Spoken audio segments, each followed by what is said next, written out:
మనం సిటీ పోయినా, పాకిస్తాన్ పోయినా, ఇండియాలో ఎక్కడున్నా సరే వాకింగ్ మాత్రం కంపల్సరీ చేయాల్సిందే. అది ఎందుకో మళ్ళీ చెప్తాం మీకు, లాస్ట్ వరకు చూడండి ఆ వీడియో. సో ఈరోజు 212 రోజులు కంప్లీట్ అయిపోయింది మంది. ఈ రోజు మా విలేజ్కి వెళ్ళాల్సి వచ్చింది, మా పెద్దమ్మ వాళ్ళ ఇంటికి. ఎందుకు అంటే ఆడ జాతర జరుగుతుంది, మనకు ఒక చిన్న ఇన్విటేషన్ వచ్చింది. అదే ఏంటంటే మనం చండీ యాగం ఉంటుంది. చండీ యాగంలో మనం పొద్దున్న నుంచి సాయంత్రం దాకా 6 గంటలు ఉపవాసం ఉండి చండీ యాగంలో మనం పాల్గొనాలి.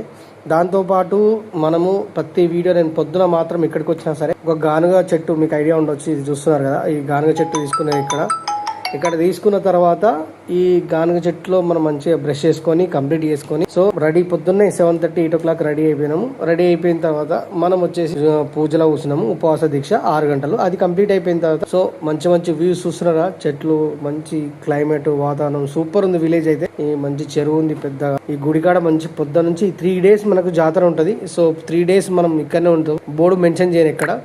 సో ప్రతిరోజు నేను ఇక్కడ విలేజ్లో ఏమేమి చేశాను, పూజ ఎట్లా జరిగింది, జాతర ఎట్లా జరిగింది, ప్రతి ఒక్కటి మీకు ఈ షార్ట్స్లో నేను ఖచ్చితంగా మెన్షన్ చేస్తాను. ఈరోజు ఇంతే, మళ్ళీ రేపు కలుద్దాం. Love you.